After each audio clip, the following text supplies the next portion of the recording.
You're waiting for the feeling to come, the signal, the clarity, the courage, but it won't come, not in the way you think, because readiness doesn't arrive before the journey begins.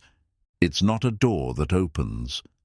It's a path that forms only when your feet start moving. The truth? You don't become the person you dream to be by dreaming harder. You become them by acting, awkwardly, imperfectly, again and again. Every choice you make is a vote for your future identity. So cast the vote today. Walk like them, think like them, show up like them. Don't wait to feel ready. That's how people stay stuck. You're not here to stay stuck. You're here to remember who you could be and begin living like it. Chapter 1. Stop waiting. Start becoming. Most people live in pause mode, as if life has a remote control they've misplaced. They wait for the perfect feeling, the perfect mood, the perfect day. But that moment rarely arrives. Transformation doesn't wait for a signal. It responds to movement. Becoming isn't something you stumble into. It's something you step into, even while unsure, even while scared. The door doesn't open when you feel ready. It opens when you knock consistently enough. Imagine a man staring at a mountain, wondering what it feels like to be at the top. He reads books, watches documentaries, listens to climbers talk, but he never takes the first step.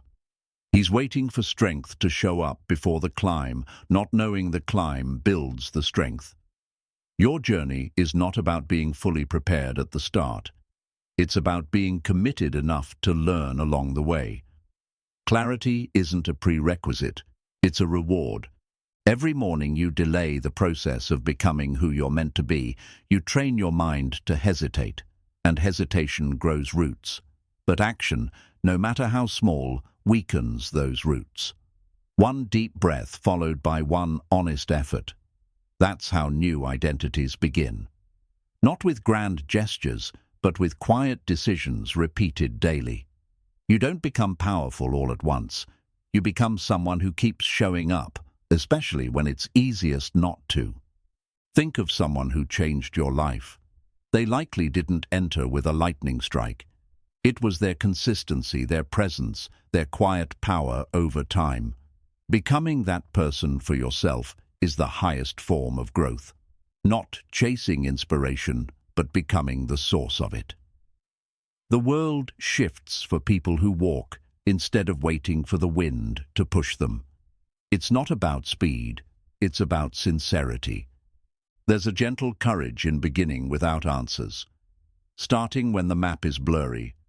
Many of the most fulfilled people once walked through doubt with nothing but inner trust. It's not magic, it's discipline wrapped in faith. It's showing up before the world validates your steps, before applause, before proof. And when you do that long enough, the world begins to reflect back what you believed quietly in yourself all along. Waiting gives the illusion of control, but it robs you of growth. There's wisdom in stillness, yes, but not in indefinite delay. The right moment isn't found, it's created. Through decisions you're scared to make, conversations you're nervous to have, dreams you're unsure you deserve. But deserving isn't a feeling, it's a result of persistence.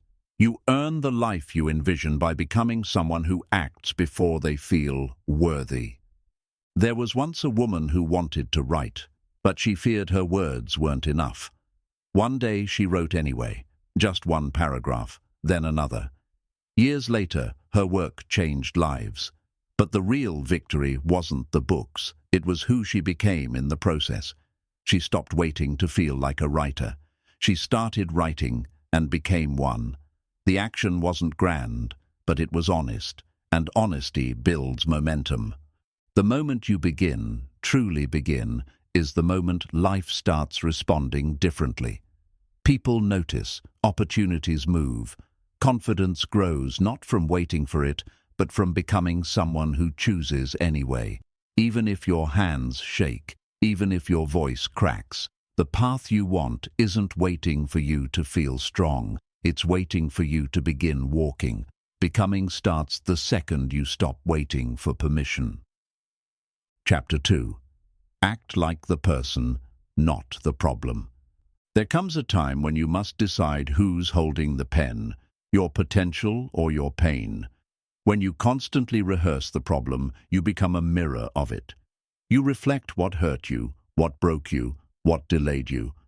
But when you begin to act like the person you're growing into, not the one life tried to reduce you to, you reclaim authorship. Your identity is a living story, not a fixed label stamped by past events. A man once defined himself by his anger. Years of betrayal hardened his words, shaped his posture. But one day he looked into the eyes of his young son and saw the same sharpness forming. That moment woke something up. He decided to speak softer, breathe deeper, respond slower. Not because he suddenly stopped feeling angry, but because he no longer wanted to pass the problem on. He began acting like the man he wished his father had been. Too often, we let our environment dictate our behavior. If things go wrong, we mirror the chaos. If we're disrespected, we respond in kind. But leadership, real inner leadership, means rising above the echo. It's choosing to be the thermostat, not the thermometer. You set the tone. You act not from emotion, but from intention. Not from what's happening around you, but from who you've chosen to be despite it. Pain has a way of branding your self-image. You start seeing yourself through the lens of what went wrong. I'm anxious. I'm broken. I'm not enough. These thoughts aren't truths. They're symptoms. Temporary conditions, not permanent identities. When you act like the healed version of you, even while still hurting, you begin loosening the grip of those false definitions. That's not pretending. That's becoming. There's quiet power in practicing behaviors before they feel natural. Confidence isn't a personality trait. It's a behavior practiced consistently. You don't wait to feel brave to speak your mind with kindness. You do it scared. You don't wait to feel whole before making healthy choices. You choose them in fragments. The actions of the person you want to be are the very bridge to becoming that person. Movement first, mindset follows. One of the most liberating decisions you can make is to stop rehearsing your pain in conversations, in thoughts, in inner monologues. It's not denial, it's discipline. The moment you stop reacting as the problem and start responding as the healed, everything shifts, not instantly, but steadily. Your relationships shift, your self-respect deepens. You start commanding space without needing to explain yourself. Think of a person who exudes calm in chaos. They're not calm because life is gentle to them. They're calm because they've learned to act like peace even when they're trembling inside. They trained their nervous system by repetition, not by comfort. When you practice patience in a storm, you don't erase the storm, but you prove it doesn't control you. That's a different kind of freedom. That's earned stillness. The problem version of you might want to lash out, procrastinate, withdraw, or sabotage. But you don't have to answer every emotional invitation. Let silence answer your triggers. Let stillness handle the noise. When you pause before reacting, you're not avoiding life. You're mastering it. You're making space between the problem and the person you're becoming. And that space is where power lives. There's an art to acting ahead of your healing. It's not fake. It's faith in motion. It's the subtle defiance of saying, I know what I've been through, but that's not all I am. It's brushing your teeth when depressed. It's applying for the job you're not sure you deserve. It's saying, I forgive you before your ego is ready. These aren't acts of weakness. They're signs of a soul stepping out of the shadows and into alignment. So when you feel low, ask, what would the strong version of me do right now? When you feel triggered, ask, how would the centered version of me respond? Begin to act like that person in small, consistent ways. Over time, the line between performance and identity fades. You're no longer pretending, you're evolving, and the world doesn't just notice who you're becoming. It adjusts to it. Chapter 3. Identity is a choice, not a discovery. We often treat identity like buried treasure, something hidden deep within, waiting to be unearthed. But what if it's more like a sculpture than a secret? Something you shape with every thought, every action, every decision. You don't find yourself by waiting. You build yourself by choosing who to be day by day. Identity isn't about discovery, it's about deliberate creation. Think of a person who transformed their life, not because they suddenly figured out who they were, but because they got tired of being someone they no longer respected. That moment of quiet frustration can be powerful. It's the moment you stop asking, "Who am I?" and start declaring, "This is who I'm becoming." That shift in language is where freedom begins. The world will try to define you by your past, by what you've done, by what you've survived, but none of those things are you. They're just chapters. You are the author, not the summary. Choosing your identity means writing new pages even while others keep rereading your old ones. Let them. You've got better things to do, like becoming. There's a subtle trap in endlessly searching for the real you. That search can turn into a loop of overthinking and underliving. True identity reveals itself through action, not introspection alone. You don't think your way into a new identity, you live your way into it. Each choice you make is a vote for the person you want to be. Imagine someone who wants to be seen as disciplined. They don't need to feel disciplined to start. They need to wake up early once, then again and again. Over time, those actions build proof, and that proof builds belief. That belief solidifies into identity, not overnight, but inevitably. You shape who you are by what you repeatedly do, not by how inspired you feel. Sometimes we wait for a label to match how we feel inside, but the labels come after the action. You don't wait to feel like an athlete to start training. You train, and eventually the identity catches up. The same goes for being kind, brave, grounded, or wise.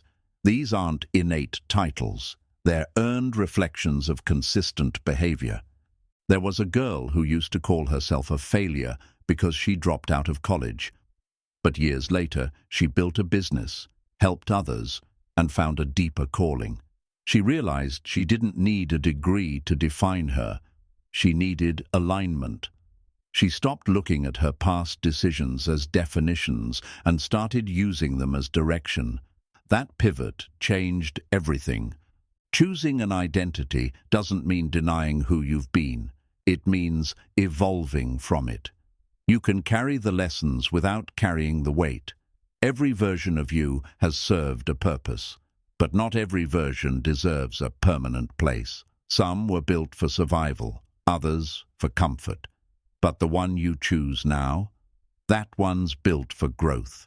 Even pain can become part of a chosen identity, not as a wound, but as a source of compassion. The person who's suffered deeply often becomes the one who heals others. But that's only possible when they choose to rise, not just relive. Your scars are not your story. They're your strength in disguise, waiting to be rewritten through purpose. One of the most empowering truths is that you can wake up any day and decide to be someone new, not to pretend, but to align, to stop acting in ways that betray your higher self, to start living in ways that support who you're becoming. That decision is not a moment of revelation, it's a daily practice of intention. Identity can feel fixed because people around you expect consistency, but consistency is not the same as truth. You owe no one the version of you they met 5 years ago, or even 5 months ago. You are allowed to grow, allowed to shift, allowed to change direction mid-sentence. The world may resist, but evolution is not about permission, it's about courage. The moment you choose a new identity, expect discomfort. You'll be tempted to retreat, to relapse into what's familiar. That's not failure. It's friction. It's the tension that comes from replacing old habits with higher ones. Stay with it. The discomfort is proof that you're choosing differently, and that choice is the seed of transformation.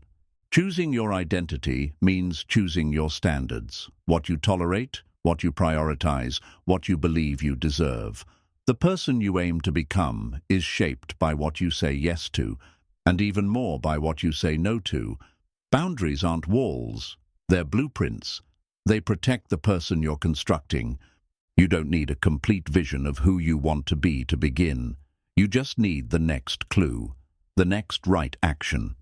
Identity doesn't arrive fully formed. It reveals itself through small commitments honored over time. Begin where you are. Choose who you want to be today. Let the next version unfold, not through pressure, but through practice. So when someone says, just be yourself, ask a better question. Which self am I choosing to be? The one shaped by fear, or the one led by vision? The one written by default, or the one crafted with intention? The self you choose repeatedly becomes the self the world will come to know. And most importantly, the self you'll come to trust. Chapter 4. Become before you believe. Belief is powerful, but it's not the beginning.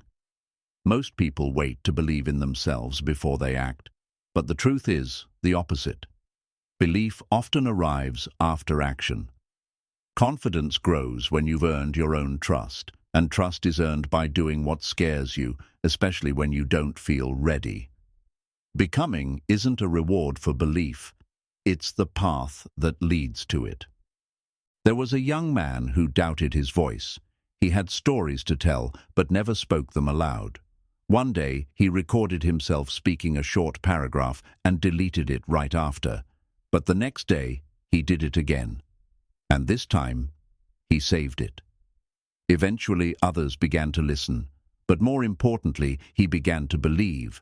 Not because the world said he could, but because he did, repeatedly, even when unsure. We tend to think belief must be complete before progress begins. But belief is built like a staircase, not found like a switch. You don't start at the top. You take one step, then another. Your legs may shake, your voice may quiver, but the climb builds the capability. Each moment you move forward without certainty, you lay another stone beneath your future belief. Too often we confuse self-belief with self-permission. We wait for some inner yes before we dare to act. But most growth begins with a quiet rebellion against our doubts. You don't wait for permission from your fear. You act while it still whispers. You become the person your belief will eventually catch up to. That's how transformation works. Forward motion first, faith later. When you start becoming someone you've never been, you will not feel like that person yet. That's normal. A caterpillar doesn't feel like a butterfly. It becomes one through process, not permission. You don't have to feel strong to begin lifting. You don't have to feel confident to speak up. You don't have to believe fully to behave intentionally. The behavior builds the belief. There's a quiet kind of courage in practicing things you don't feel worthy of yet. Writing even if you don't feel like a writer. Leading even if you don't see yourself as a leader. Becoming before believing means trusting that identity can be shaped, not just inherited. It means building your own evidence, one honest effort at a time. A woman once started waking up at 5 a.m. to reclaim her mornings. At first, she didn't feel like a disciplined person. She didn't believe she could keep it up. But after a few weeks, her life began to change, not because she believed in herself, but because she kept showing up. And eventually, her actions created a new story. Her belief wasn't the spark, her effort was. Your mind needs proof to rewrite its patterns, and that proof is created through repetition, not loud, dramatic change, but small, steady consistency. When you act like someone who believes, your brain starts to shift. It begins to say, maybe we are that kind of person after all. And with time, the actions carve out a new identity. Belief feels solid only after the foundation is laid through action. Think of a tree. Its roots grow in darkness beneath the surface. No one sees them, yet they make everything above possible. Your daily efforts, the ones no one applauds, the ones you're not even sure matter, are your roots. And one day, your belief will bloom from that unseen labor. It's tempting to wait for clarity before committing, but the clearest vision often comes after you've started moving. The fog doesn't lift while you're sitting still.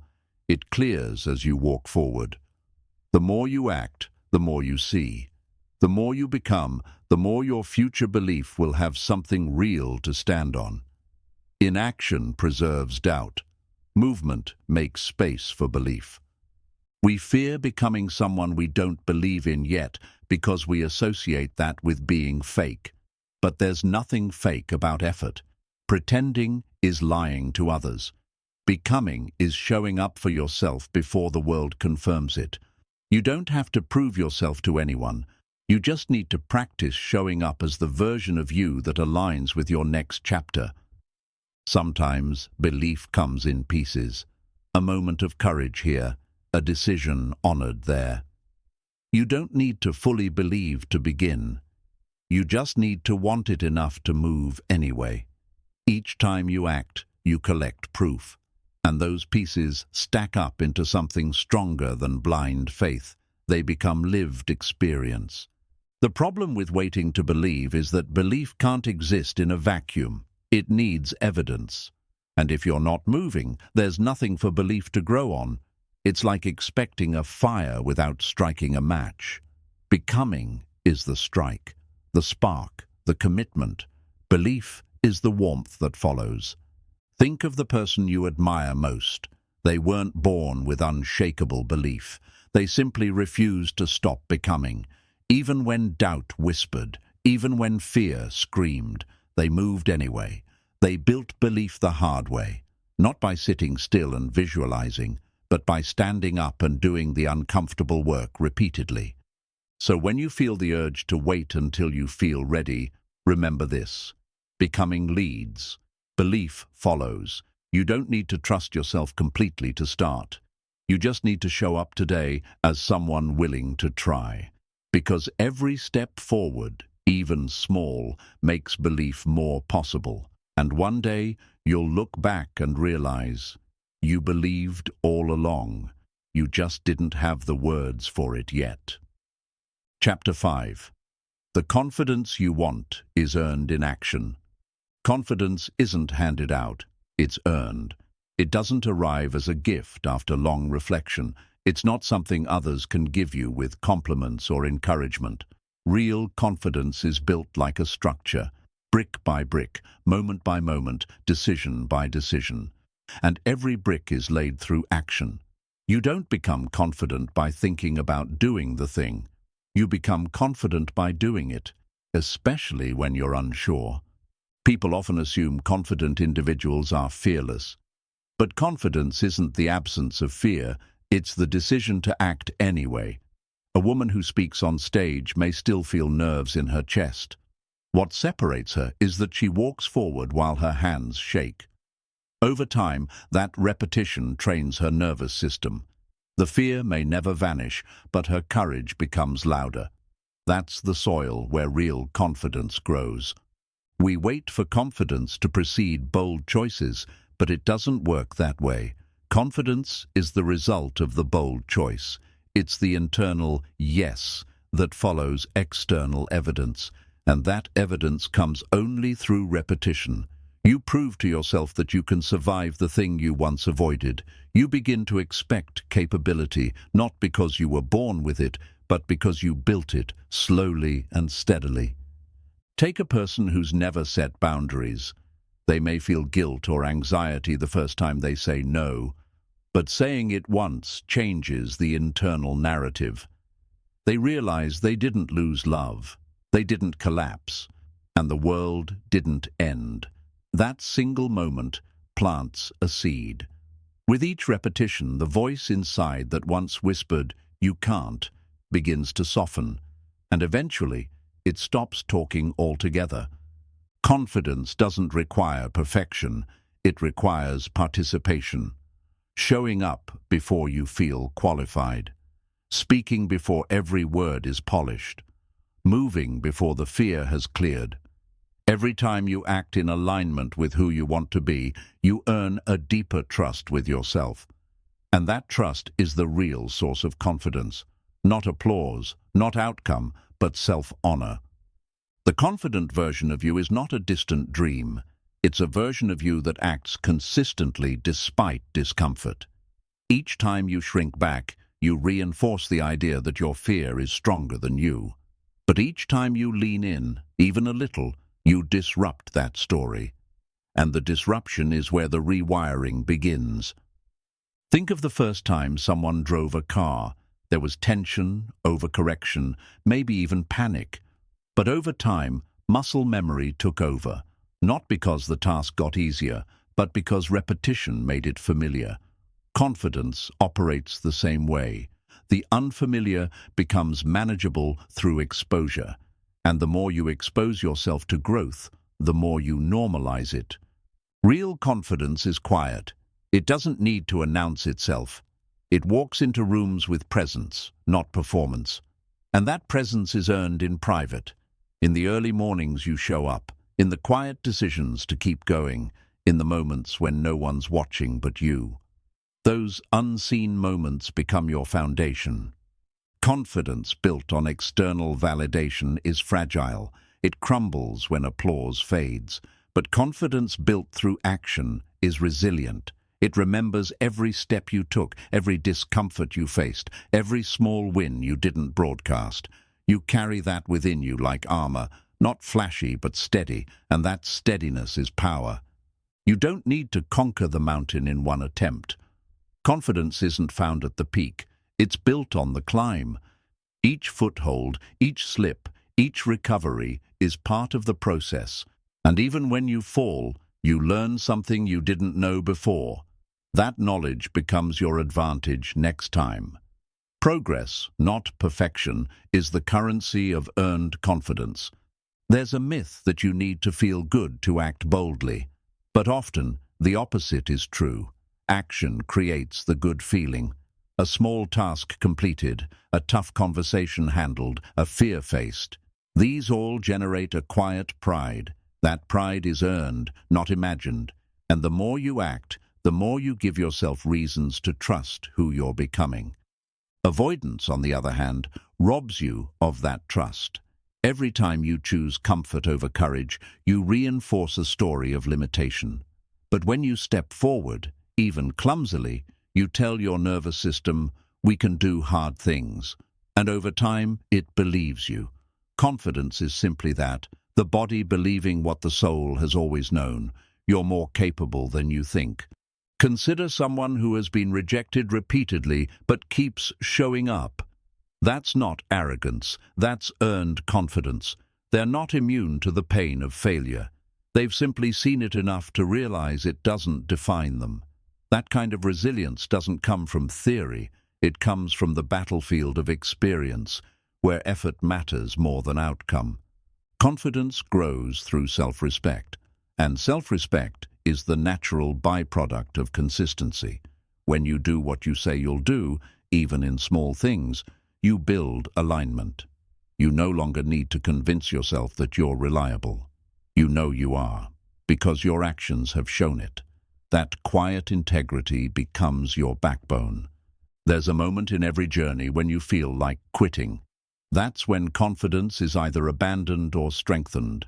If you keep moving, even slowly, even imperfectly, you'll walk through that fire and come out shaped, not scarred.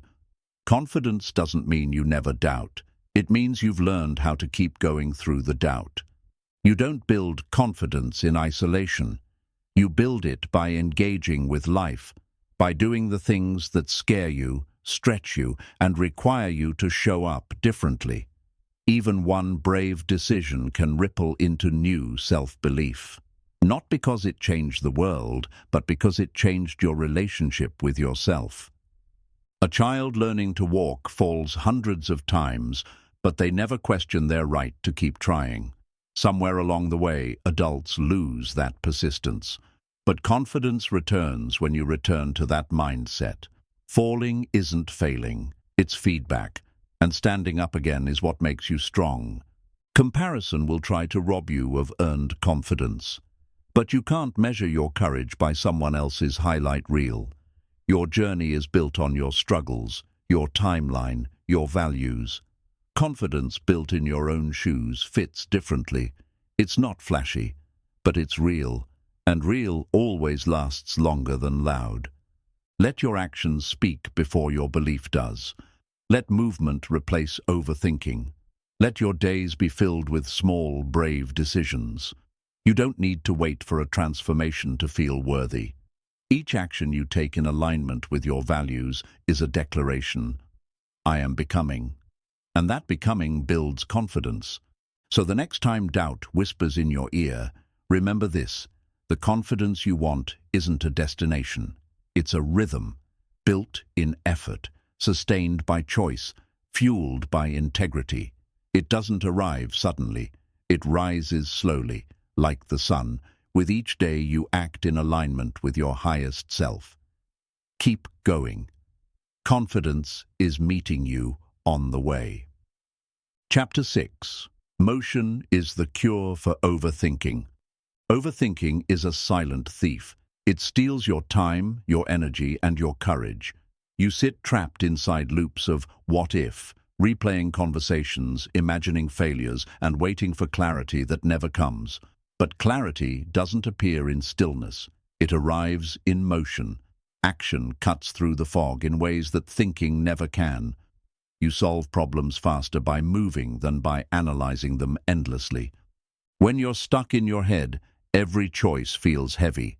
You hesitate, second-guess, and drown in scenarios that may never happen.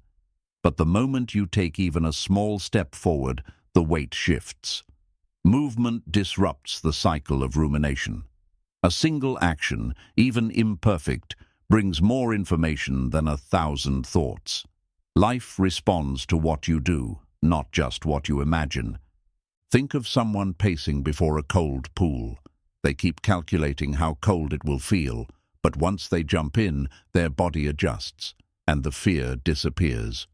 Overthinking is that endless pacing. Motion is the leap.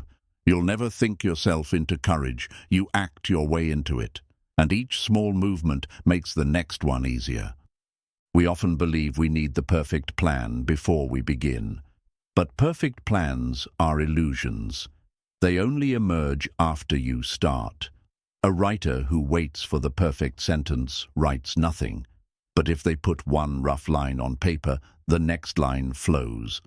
The cure for overthinking isn't in perfect preparation. It's in messy, honest motion. Consider how anxiety grows when you remain idle. It builds like pressure in a sealed container. But when you act, even in small ways, that pressure releases. You learn by doing. You discover answers by engaging with the real world. And even when your first step is wrong, it gives you direction. Stagnation only multiplies confusion. There was once a man who wanted to start a business, but spent years planning.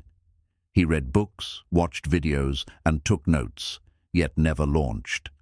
One day, a friend asked him to test his idea on a small scale. That single action brought lessons no research could teach. Within months, he adjusted, improved, and succeeded.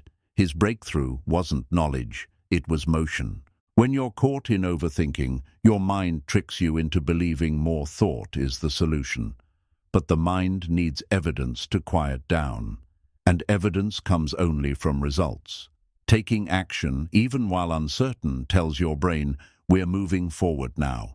Suddenly, fear has less room to speak.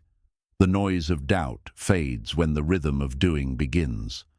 Overthinking often hides behind perfectionism. You tell yourself you're not ready, not skilled enough, not certain enough, but readiness isn't a prerequisite, it's a result. Every expert was once a beginner who moved before they believed they were prepared. Progress requires the humility to begin before you have it all figured out.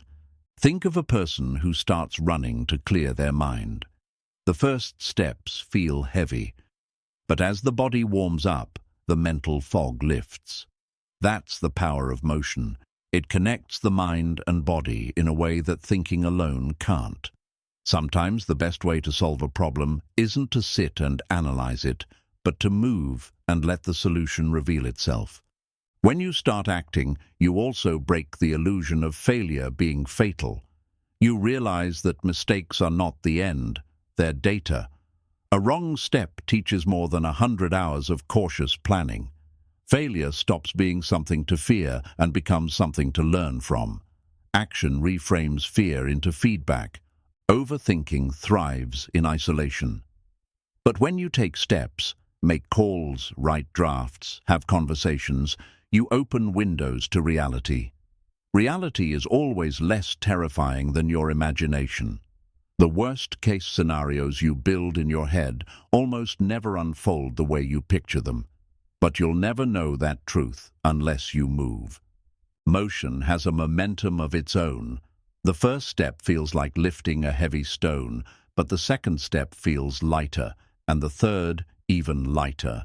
Soon you're no longer thinking about how to start, you're simply moving. This is why action is such a powerful antidote to doubt. Once momentum takes over, overthinking loses its grip. A woman once spent years fearing she wasn't good enough to paint. One day she picked up a brush and told herself she'd paint badly on purpose. But something magical happened. The act of painting silenced her fear. It didn't matter if the result was perfect. The simple act of creating freed her from the paralysis of overthinking. When you hesitate, you feed the belief that you can't. Every day you delay, that belief grows roots. But when you take even one uncomfortable step, you disrupt that pattern. You remind yourself that fear is not fact, it's only a feeling. And feelings are temporary, while action leaves permanent marks on your growth. Overthinking also steals joy. It turns opportunities into burdens, moments into calculations. But when you move, when you immerse yourself in action, your mind shifts from what if to what's next. That shift creates presence. And presence is where confidence is born.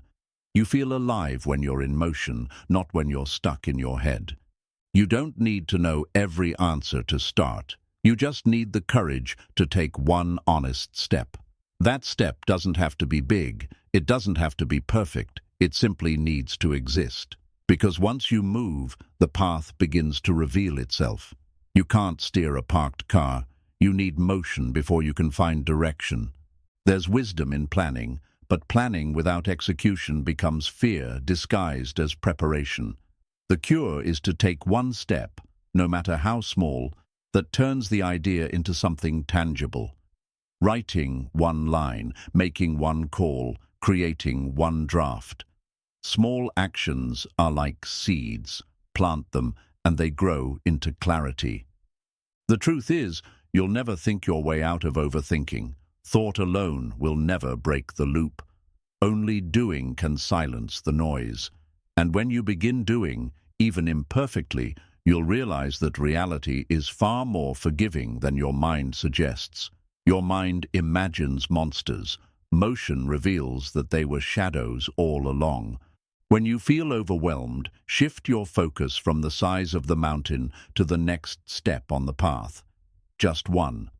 That single step may seem insignificant, but it's the key to momentum. It's proof that you're not stuck. That small win, however minor, breaks the paralysis and sparks confidence. From there, the next step becomes possible. Every time you choose motion over overthinking, you reclaim your power. You stop being a prisoner of imagined scenarios and become a participant in your real life. Over time, this habit changes everything, not because you'll always succeed, but because you'll always learn. And each action you take builds trust with yourself. So the next time your thoughts spiral, remember, you don't need to have it all figured out. You just need to begin. one step, one action, one moment of forward motion. Overthinking thrives on delay, but action dissolves it like sunlight burning through fog. Keep moving. The cure is always in motion. Chapter 7. You don't fake it, you practice it. Confidence, discipline, patience. These aren't costumes you put on to trick the world. They're muscles you build through repeated use. The phrase, "fake it till you make it," misses the point. You don't need to fake anything. You need to practice who you want to become. That's how the internal catches up with the external. Not by pretending, but by doing it enough times until it feels like truth. A shy man once watched charismatic speakers and told himself he could never be like them. But instead of faking confidence, he practiced presence. He spoke to one person a day. He stood taller, slowed his breath, looked people in the eye. These weren't performances, they were practices. And eventually, he wasn't mimicking confidence. He was confident because he'd lived his way into it. The danger in faking is that it disconnects you from your integrity. It teaches you to wear a mask instead of develop a skill. When you practice something, you're building alignment. You're saying, "This is the person I want to be, and I'm willing to put in the effort, not just wear the image." And that effort is what builds real transformation. Every skill begins with a version of you who doesn't know how yet. And that's not shameful, it's sacred. Practicing is the act of honoring your potential before it fully shows up. It means showing up when it's clumsy, when it's uncomfortable, when it's not quite there. That messy beginning isn't fake. It's the first honest layer of becoming. Think of someone learning to play the piano. Their early notes are off. Their fingers hesitate. But they don't fake knowing how to play. They practice, slowly, faithfully. Over time, their body remembers what their mind once struggled with. This is how self-respect builds, not through illusion, but through effort repeated. You don't pretend to be kind. You practice kindness when it's hard. You don't fake self-control. You practice restraint when your emotions want control. Each choice becomes a representative. Each rep becomes a habit. And habits form character. You don't fool the world into believing you're centered. You train yourself to be centered, one difficult moment at a time. There was once a woman who wanted to lead, but she struggled with doubt. Instead of putting on a confident persona, she chose to lead in small ways, taking initiative in meetings, encouraging her peers, staying steady in conflict. Each act was a practice in the leader she was becoming, and that practice, not any performance, is what eventually earned her real authority. Faking something feels hollow, like standing in borrowed shoes, but practicing something feels grounding, like walking your own path, one honest step at a time. You don't have to convince anyone. You just have to keep doing the work. Because repetition doesn't just build skill, it builds identity. We often underestimate the value of showing up before we feel ready, but that's the gateway to mastery. You don't wait until the fear leaves. You practice moving with it. You show up nervous, uncertain, and still choose to take part. That participation is what transforms you. It's not performance, it's process. When you fake, you're trying to be perceived a certain way. When you practice, you're trying to become a certain way. One is outward, fragile, and dependent on reaction. The other is inward, sturdy, and based on intention. You don't need to impress, you need to improve, and that happens only through repetition, not image. Sometimes people will misread your practice as performance. They'll assume you're pretending because you're still learning. Let them. What matters is that you know the truth. You're in the arena, doing the work. And the work always wins in the long run. Show up with sincerity and let time validate your evolution. Practicing who you want to be also means giving yourself room to mess up without shame. You're not expected to get it perfect. You're expected to keep returning. That return, that refusal to quit, is what refines you. The stumble doesn't cancel the step. If anything, it deepens the practice with humility. You don't fake patience by smiling while you boil inside. You practice patience by breathing through discomfort, by choosing not to react, by creating space between feeling and action. And every time you do, you reinforce a version of yourself that can be trusted under pressure. That trust becomes your quiet strength. A young artist once struggled with imposter syndrome. She feared her work wasn't good enough, but she kept creating, not to prove herself, but to grow herself. Over time, her hands learned what her heart hadn't fully believed yet. She didn't fake being an artist. She practiced her way into believing it. Even character traits like courage or humility are learned, not given. You don't fake humility by lowering your voice. You practice it by listening more than you speak. You don't fake courage by acting reckless. You practice it by standing in discomfort with integrity. These things are shaped in repetition. When you stop performing and start practicing, your focus shifts from outcome to process. You stop worrying about how others see you and start caring about how you see yourself. And that internal clarity is far more powerful than external approval. It guides your choices, even when no one's watching. Sometimes practice is silent. It looks like sitting with your anger instead of exploding. It looks like showing up to your work even when uninspired. It looks like forgiving again when the ego wants revenge. These small, invisible practices are the ones that shape you the most. They turn values into identity. You won't always feel like the person you're trying to become, but you don't need to. You just need to keep showing up as them, through choice, not image. Eventually, the feeling catches up with the behavior, and what once felt like effort becomes second nature. Not fake, not forced, just integrated. Faking demands energy to maintain the illusion. Practicing demands energy to build reality. One drains you, the other strengthens you. Choose the path that leaves you better, not just looking better. The truth of who you're becoming will always outlast the mask of who you're pretending to be. So if you're not there yet, that's okay. Keep practicing, one choice at a time, one breath at a time. The person you admire isn't faking it. They've simply practiced long enough for it to feel natural. You can get there too. Not by pretending, not by performing, but by honoring the process and trusting that practice becomes truth. You don't become something by wearing the mask of it. You become it by doing what that version of you would do, even when it's inconvenient. If you want to be more disciplined, you don't fake discipline. You show up on the days when motivation is absent. Each time you act in line with that higher version, you loosen the grip of the habits that held you back. There is something powerful about practicing your way through resistance. Resistance doesn't mean you're failing. It means you're stretching. And stretching is uncomfortable for a reason. It means you're making space for more. More patience, more resilience, more clarity. You don't become better by avoiding resistance, but by building the strength to move through it slowly, daily.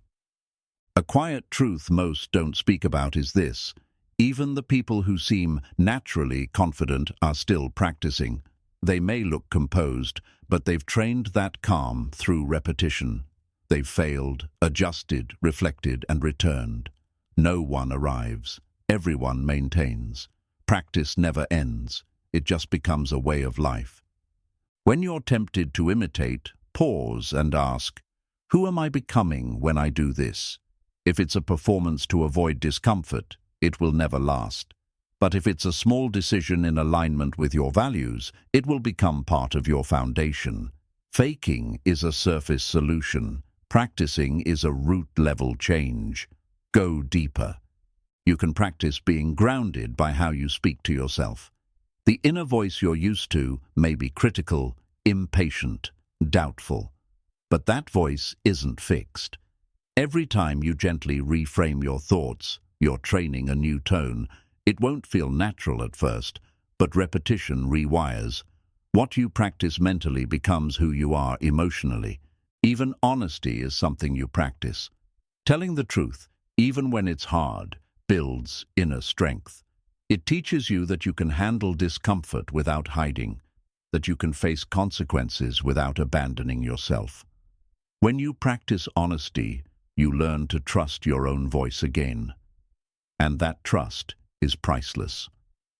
Think of the version of you that exists a year from now, more calm, more focused, more free. That version isn't built through wishful thinking. They're shaped by the version of you today who chooses to do the hard thing with a soft heart, who practices instead of performs, who shows up not because it's easy, but because it's right. When you're in practice mode, mistakes become part of the process instead of proof that you're unworthy. You no longer attach your value to outcomes. You detach from the need to be impressive. And in that humility, you begin to grow with grace. There's something freeing about letting yourself be a work in progress. Someone once said, "You are what you repeatedly do." That doesn't just apply to habits, it applies to identity. If you practice peace in chaos, you become a peaceful person. If you practice bravery in discomfort, you become someone who leads. These aren't just behaviors, they're declarations of who you're willing to become. Practice is about choosing again and again, even after you slip. It's refusing to let one bad day define you. It's showing up to your craft, your values, your vision, not perfectly, but faithfully. The person who practices long enough becomes someone even they didn't know they could be. And that evolution is always quiet before it becomes visible. There's a kind of sincerity in practice that cannot be faked. It's found in early mornings, deep breaths, and late nights of showing up when no one is watching. There is no applause in those moments, only honesty. And the person who honors those quiet hours becomes someone that no applause can replace. When you find yourself unsure of who you are or what you're doing, return to practice. Pick up the small habits that ground you, the ones that feel like home. Practice doesn't require clarity, it creates it. By doing something real, your path becomes clearer, one step at a time. Movement clarifies the mind. You don't need to prove anything to the world to be worthy of practicing. You're allowed to be a beginner. You're allowed to try without mastery. You're allowed to be imperfect and committed at the same time. That's how you grow without shame. And that's how self-respect is born, not in being perfect, but in staying honest. A man once told his son, "Don't try to be a great man. Just try to be a man who chooses what's right, even when it's hard. If you do that enough times, greatness will find you." That's the truth of practice. It's not glamorous, but it transforms you in ways no shortcut ever could. When you choose practice over performance, you begin to live more slowly, more deeply. You stop rushing to arrive. You begin to enjoy the texture of growth, the quiet win of choosing not to quit, the small dignity of showing up one more time than you wanted to. Those moments make you. Practice is also how you build emotional endurance. The more you practice staying grounded in chaos, the less easily you're shaken. The more you practice compassion when angry, the less likely you are to become reactive. These are quiet wins that others may not notice, but you will feel them. They're victories of the soul. If you ever feel like a fraud, pause. Ask yourself, am I faking or am I simply practicing something I haven't mastered yet? There's a big difference. One drains you. The other is a sign you're alive and growing. Let go of the need to feel fully formed. Give yourself permission to be someone in motion. You don't need a finish line to start. You need intention. You need willingness. And you need to stop trying to become all at once. Instead, commit to the practice. Let it shape you slowly in ways you can't predict but can trust. Who you become will surprise you. Not because you faked your way there, but because you earned it. So when doubt shows up, practice courage. When fear tightens your chest, practice breath. When you want to quit, practice one more step. You are never as far as you think, and never as alone. Your quiet practice is enough. It's building you day by day, whether anyone notices or not. In the end, you won't remember the times you tried to look like you had it all together. You'll remember the moments you stayed honest, stayed consistent, and stayed real. That's the version of you that practice builds, not perfect, not polished, but powerful in a way no mask could ever create. Chapter 8. The future you starts with one bold move. The version of you keep imagining, the calm, strong, grounded one, doesn't appear out of nowhere. That future self is the result of one decision made in the present moment. Not a massive overhaul, not a perfect plan, just one bold move. That's where every transformation begins. In a choice that says, I refuse to stay where I am. Boldness doesn't always look like grand gestures. Sometimes it's a quiet yes when you're scared. Sometimes it's saying no to what no longer fits. It's applying for the job, ending the relationship, moving to a new city, or simply telling the truth. One decision can carry more weight than 100 intentions, because action echoes. A man once sat on a business idea for years, convinced he wasn't ready. Then one morning, fed up with his own hesitation, he sent a single email to a potential client. That email changed everything, not because it guaranteed success, but because it broke the cycle of delay. That one act disrupted the old version of him and gave the future version a place to begin. You don't need certainty to make a bold move. You need courage, just enough to push through the noise of doubt. The future you is built not through comfort, but through risk. You won't feel fully ready, and that's the point. Growth doesn't wait for you to be sure. It meets you the moment you choose, despite the uncertainty. Boldness isn't recklessness. It's clarity in motion. It's deciding that the cost of staying the same is greater than the fear of change. That moment of clarity often comes in quiet ways, in long walks, in late-night thoughts, in honest journal entries. You realize the life you're waiting for is actually waiting on you. Every major turning point in someone's life can be traced back to a moment when they said yes to something uncomfortable. They didn't have it all figured out, but they trusted that their next chapter wouldn't write itself. The pen was in their hand, and so is yours. You're only ever one bold choice away from a new trajectory. Think of the future you as a signal, calling you forward. They already exist, not in time but in potential, and that potential unlocks every time you make a move that aligns with who you want to become. It doesn't need to be perfect, it just needs to be honest. Boldness doesn't wait for a map, it becomes the map. Sometimes that move is internal, setting a boundary you've avoided, forgiving someone you swore you never would, choosing rest over burnout. These quiet decisions matter just as much as the loud ones. They're the seeds of change that, when watered, grow into a completely different reality. You may be afraid of making the wrong move, but staying frozen guarantees more regret than taking imperfect action. A misstep can be corrected, a direction can be changed, but nothing can be improved until you're in motion. Boldness gives you something to work with. It breaks inertia. Imagine a woman who walked away from a life that looked good on paper but felt hollow.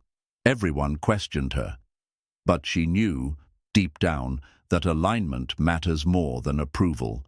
That one decision cost her comfort, but bought her freedom. That's what boldness does.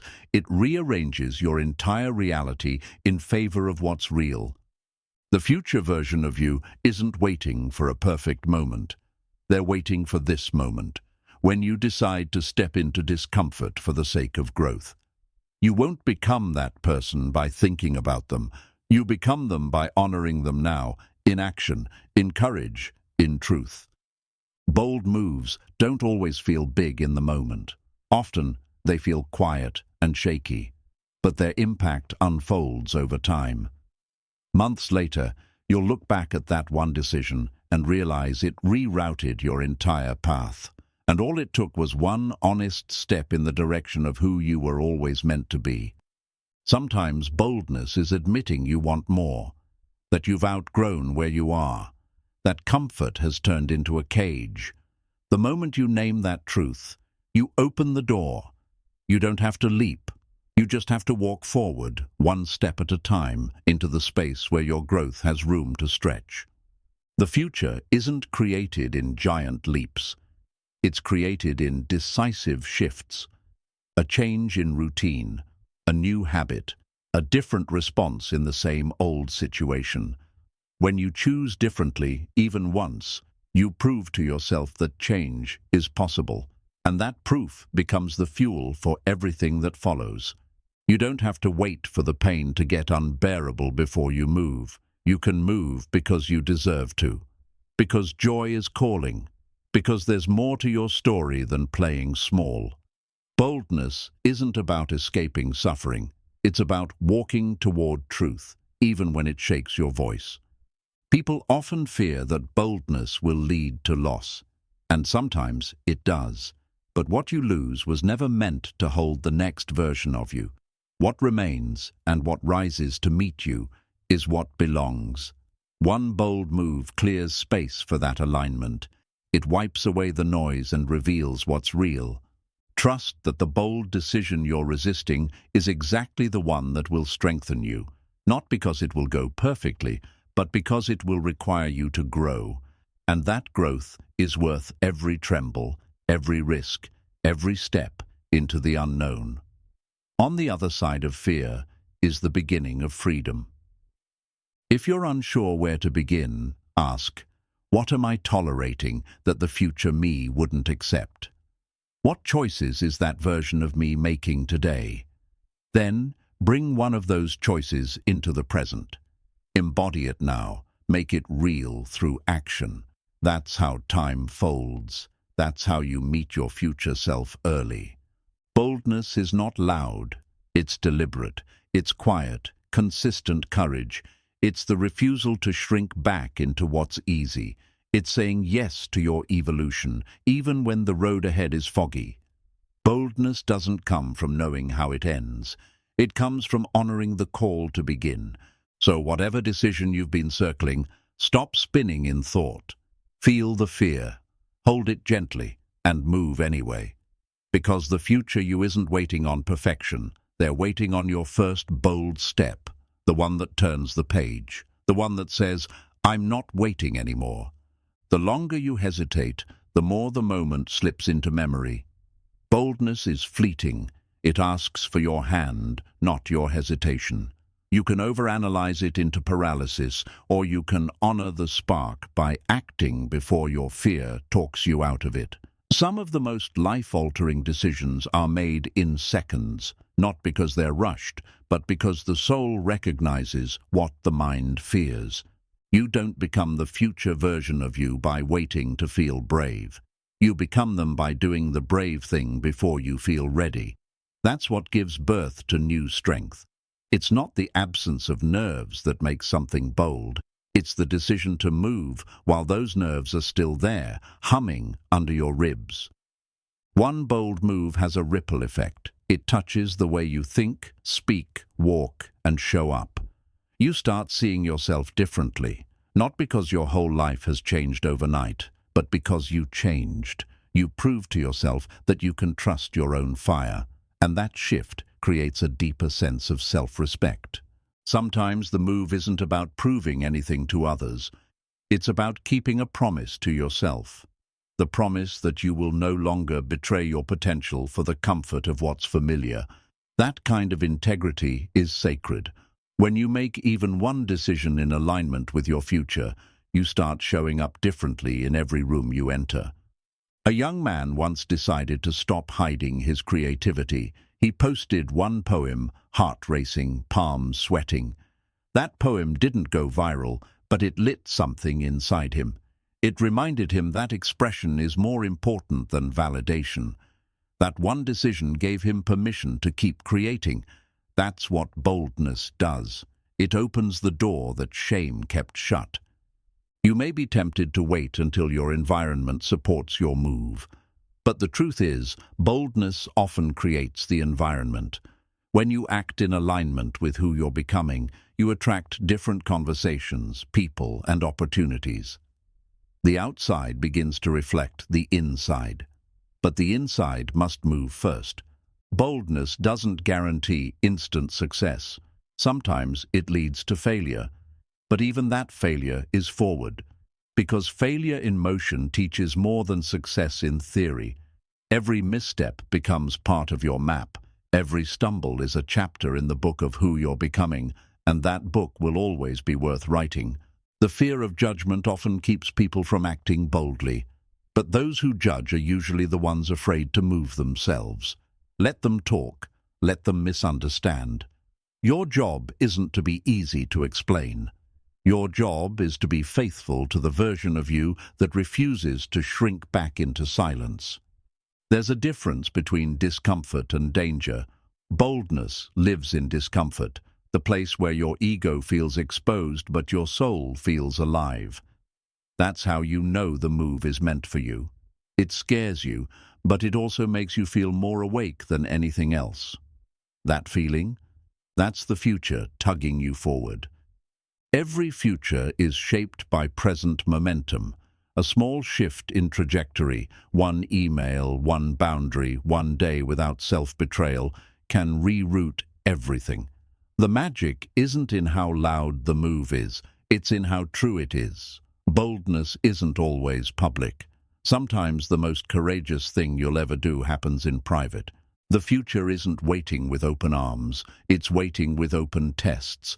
It wants to see what you're willing to let go of in order to grow. It asks for discomfort, trade-offs, and temporary uncertainty, but in exchange, it offers something priceless. A version of you that knows you didn't wait for life to choose you. You chose yourself. There's a window in every journey when the old way stops feeling like home, but the new way hasn't fully arrived. That in-between space feels lonely, uncertain. But that's exactly where boldness belongs. It's not a bridge you wait for. It's a step you take while the bridge builds beneath your feet. Bold decisions often reveal who was never truly for you. But they also reveal who is. When you act boldly, you lose the support that required you to stay small, and you gain the support that wants you to rise. That realignment may hurt, but it's necessary. You can't carry every relationship into your next chapter. You can delay for years, then shift your path in a single morning. One text sent, one project started, one confrontation faced. The world may not notice immediately, but your soul will. And once your soul feels the power of alignment, it's hard to go back to sleep. Boldness is a spiritual awakening. When you see someone living fully, you're not seeing luck. You're seeing the compound effect of past bold moves. The moments no one clapped for, the choices that scared them, the conversations that ended chapters. You're seeing someone who didn't wait to feel ready, they moved, and belief followed. Your identity shifts every time you choose yourself in a new way. You start rewriting the narrative, from "I hope I can" to "I know I will." That confidence doesn't come from speeches or quotes. It comes from doing what your doubt said you couldn't. That's what gives your voice its weight. Boldness clears out what's stale. It makes space for breath, for creativity, for truth. The things that feel stagnant in your life are often waiting on your courage to disrupt them. Stuckness isn't a life sentence, it's a signal. And the bold move is often the very answer to that signal, even when it feels risky. A bold move isn't about knowing everything, it's about knowing what you can't keep doing. It's clarity wrapped in discomfort. It's the deep sense that you were made for more than maintaining. And the only way out of the loop is to interrupt it with something different. That interruption becomes transformation. You don't need to be the loudest, the strongest, or the most confident person in the room. You just need to be the one who moves, who acts, who steps into alignment even when it terrifies you, because in that step, the future meets you. Not with perfection, but with momentum, with direction, with power.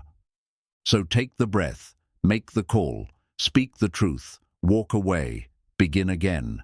Do the thing your future self will look back on and whisper, "That was the moment everything changed."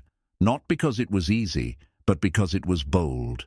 And boldness will always be the birthplace of your next chapter. Chapter 9. Forget perfect. Begin with what you have. Perfection is a mirage.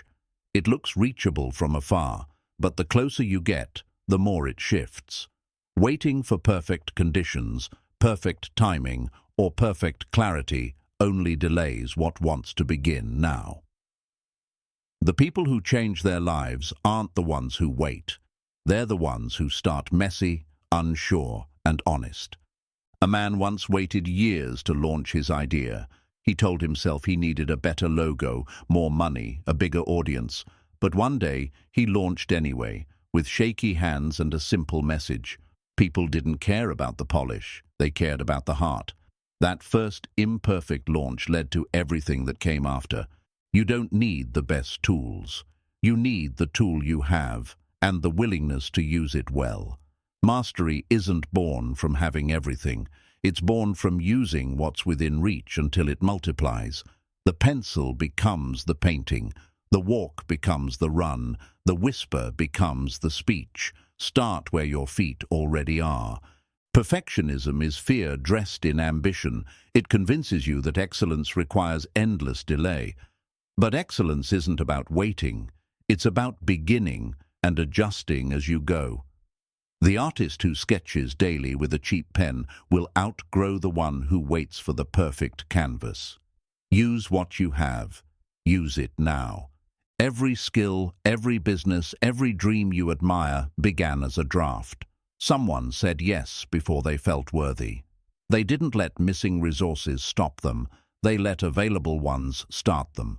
The courage to begin without certainty is the very thing that builds momentum. Clarity comes after commitment. You can't steer a still ship. Progress demands motion, not precision. Begin poorly, begin afraid, begin unfinished, but begin. You'll learn more by moving than by planning in circles. Your first try doesn't need to be impressive. It needs to be real. And real is always more powerful than perfect. Think of a seed. It doesn't wait for the soil to be flawless. It roots into what's available, even cracked concrete, even harsh terrain. Growth is stubborn. It doesn't wait. It adapts. And you can too. You're allowed to create in imperfect circumstances. You're allowed to move before everything makes sense. Someone once told a young woman she needed better equipment to be a real musician, but she kept writing songs in her bedroom with a single old guitar. That guitar became her voice. Years later, people didn't ask what she recorded with. They just felt the emotion in her sound. What you have now is enough to begin. Perfect timing is an illusion. Most breakthroughs happen in the middle of chaos, doubt, or disruption. Life won't pause and offer you a flawless window. It waits to see who's willing to walk forward while it's raining. And the ones who do, they build something the perfect planners never touch: resilience. Forget the polished image. Forget the curated script. Authenticity lands deeper than perfection ever could. Your truth, told honestly, even roughly, will reach people in ways smooth performance cannot. What breaks through isn't shine, it's sincerity. Show up raw if you must, but show up. You don't need a new version of yourself to start. You need the current version to stop hesitating. This you, with all the flaws, the confusion, the scattered tools, is still enough to take the first step. Future you isn't waiting for a better version. They're waiting for this one to move. We glorify finish lines and forget the shaky first mile.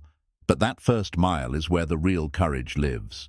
That's where the identity shift begins. You stop being a dreamer and start being a doer, not because you have everything figured out, but because you've decided to walk with what you've got. Sometimes the only thing holding you back is the story you're telling yourself about what you lack. Flip the script. Make a list of what's already in your hands: knowledge, experience, passion, curiosity. Those are your tools. Use them like they're gold, because to your growth they are. You don't need the confidence to start. You need the willingness to look awkward, feel unsure, and keep going anyway. That messy beginning is a rite of passage. Everyone you admire went through it. They just didn't let the mess stop them. They let it mold them. A young writer once shared their first piece online, full of typos, too short, unsure of its value. But someone read it and felt seen. That moment wasn't about polish. It was about connection. Sometimes your imperfection is what allows someone else to feel permission to grow too. Beginning with what you have also teaches humility, and humility keeps you grounded. When you earn growth instead of waiting for ideal conditions, you build character along with progress. You respect your craft more, you appreciate the struggle, and you never forget what it took to start. The tools you think are not enough are often the exact ones that lead to your breakthrough. Because limitations force creativity, they sharpen your focus. When you don't have 10 options, you master one, and that mastery becomes your edge. Use your limits as leverage. Your future success story will not say, "And then everything was perfect, so they finally started." It will say, "They had every reason to wait, but they moved anyway." That choice is what separates those who arrive from those who watch others pass them by. You don't rise by waiting. You rise by risking. You don't transform by polishing every edge before you begin. You transform by stepping in, rough edges and all, and letting the process shape you. The sculptor doesn't wait for the perfect block. They work with what's in front of them. So should you. So today, stop trying to perfect your starting point. Begin with the broken pieces. Begin with the simple tools. Begin with your uneven voice, your trembling hand, your quiet doubt. Begin now, not when you're ready, but because you're willing. Because what you have right now is enough. Perfection is a moving goalpost. Even when you get close, it shifts again. That's why the goal should never be perfection. It should be progress. The work you do today may not be flawless, but it will be better than yesterday's silence. And if you keep going, tomorrow's work will be better than today's courage. The fear of starting wrong is the root of many stalled dreams. But truthfully, wrong starts often lead to right paths.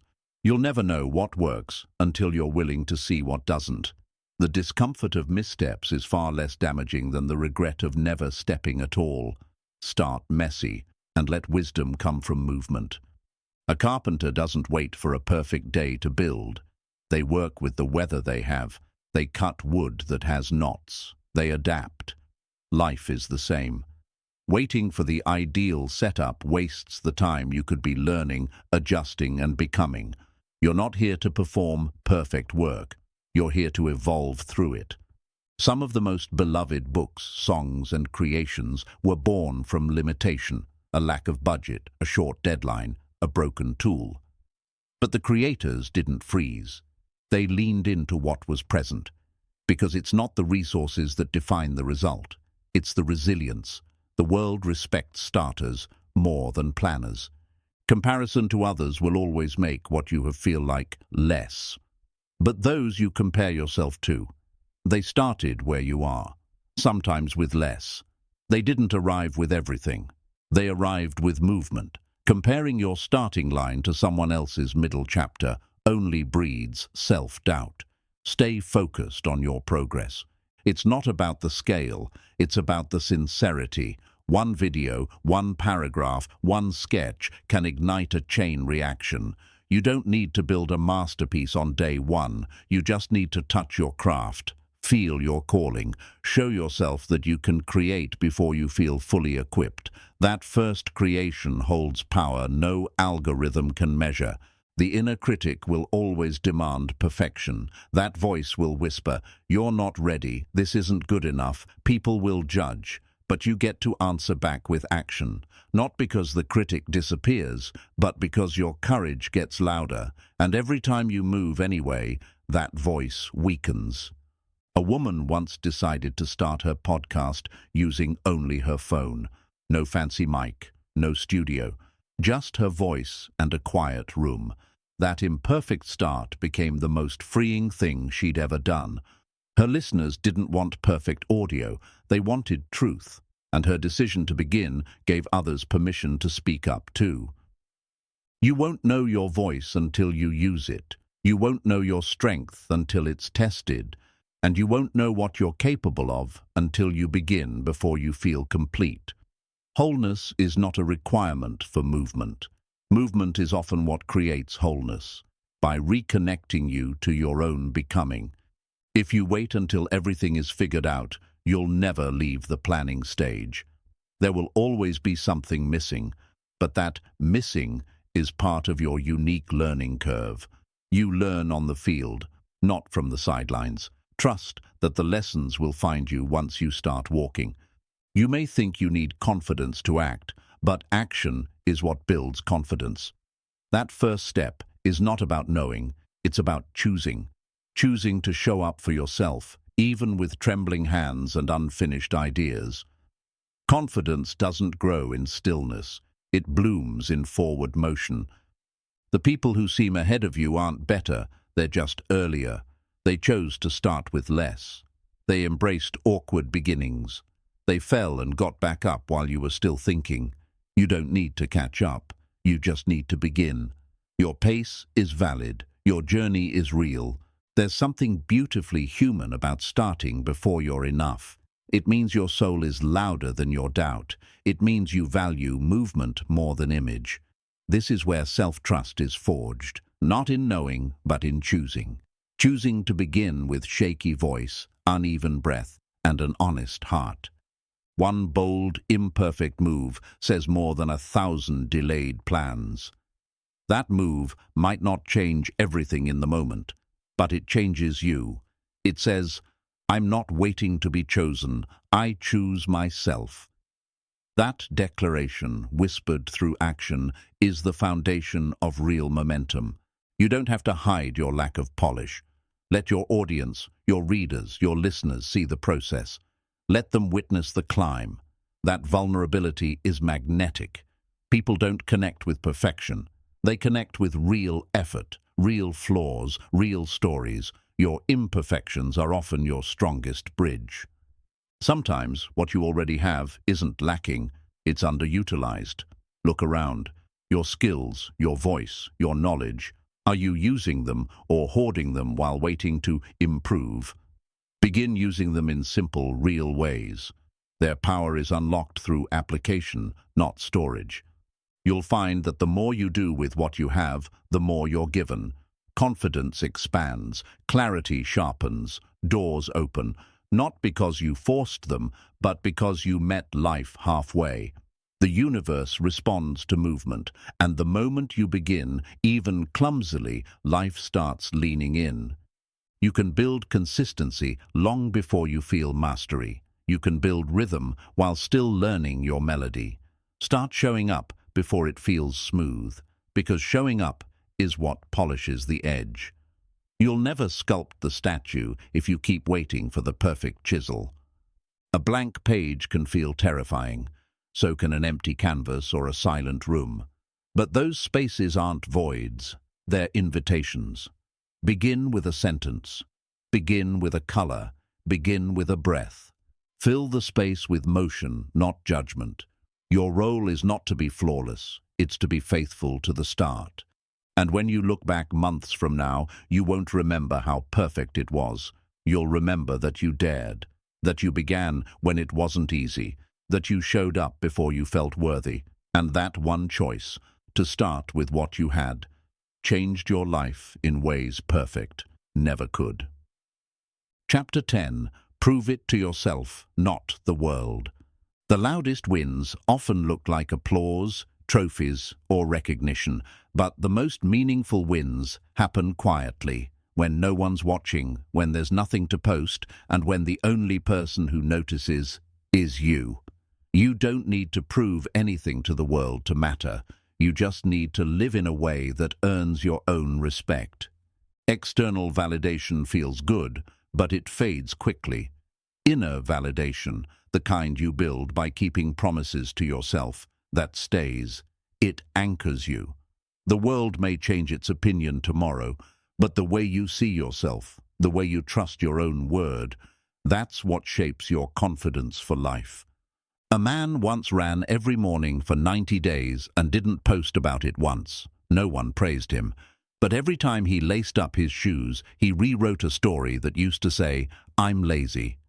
By the end, he wasn't running for fitness anymore. He was running to prove to himself that he could follow through. That was the real reward. When your motivation is to be seen, you'll constantly shift your direction based on other people's eyes. But when your motivation is to honor your own growth, you move differently. You move with purpose, with privacy, with strength that doesn't need to be praised, only practiced. You can fool the world for a while, wear the mask, play the part, say the right things, but you can't fool yourself. Deep down, you know when you're aligned. You know when you're growing. And the only proof that matters is the kind that lets you sleep at night with quiet pride, not public praise. There's a unique power in doing something solely because it means something to you. No audience, no announcement, just a private vow that says, "I will rise because I'm worth rising for." When you begin to move like that, you stop chasing validation and start building unshakable character. Trying to prove yourself to others can become a trap. Their expectations become your chains. But when you turn inward and make it about integrity, about becoming someone you deeply respect, that's where real freedom begins. That's where you start becoming undeniable, even if no one's watching. Someone once told a young woman she wasn't leadership material. Instead of fighting to prove them wrong, she focused on becoming the leader she wished she had. Years later, people followed her, not because she proved a point, but because she embodied presence. Her journey was never about them. It was about her becoming who she needed to be. Validation from others is often inconsistent. Some days it's loud, some days it's gone. If your self-worth is attached to it, your sense of self will always be unstable. But when you validate your growth through your own evidence, your effort, your consistency, your small wins, you build something no one can take away. There's nothing more grounding than knowing you showed up for yourself when it was hardest, not to be admired, not to be liked, just to be aligned. That kind of integrity builds real power. It builds a reputation with yourself. And that reputation is the one that truly matters. Prove to yourself that you can wake up early, that you can speak your truth, that you can walk away from what drains you, that you can stay consistent even without results. These proofs are small in the world's eyes, but massive in your own. They're how you shift your identity from the inside out. A quiet commitment repeated over time is more powerful than any one-time performance. You don't need fireworks. You need follow-through. The world may overlook it, but your soul won't. It remembers every moment you honored your word, and that memory becomes your foundation. Let your discipline speak louder than your declarations. Let your choices be the proof. There's a still kind of strength that comes from building silently, from creating without applause, from being okay with no one noticing because you notice, and that's enough. There's a moment when proving it to others stops motivating you, because you realize you're giving your energy to a scoreboard you don't even believe in. That's the moment you shift, from performing to practicing, from impressing to becoming. That shift changes everything. Don't wait for someone to tell you you've made it. You decide, you define what matters, you create your own milestones, and the ones that mean the most? They usually happen in private. A decision to stay calm, a choice to show up, a promise kept. These are the real victories. You don't need to prove your worth through noise.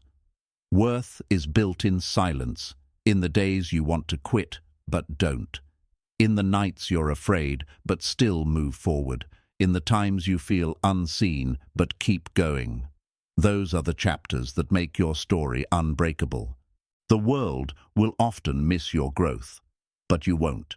You'll feel it when you respond differently, when you recover quicker, when you speak with more intention, when your peace no longer depends on external approval. That's the proof you're becoming the person you once only imagined. It's tempting to use critics as fuel, to chase revenge success, but there's a deeper victory, the kind where your success isn't a reaction, it's a reflection of your standards, your work, your devotion to becoming someone you genuinely respect. Let that be enough.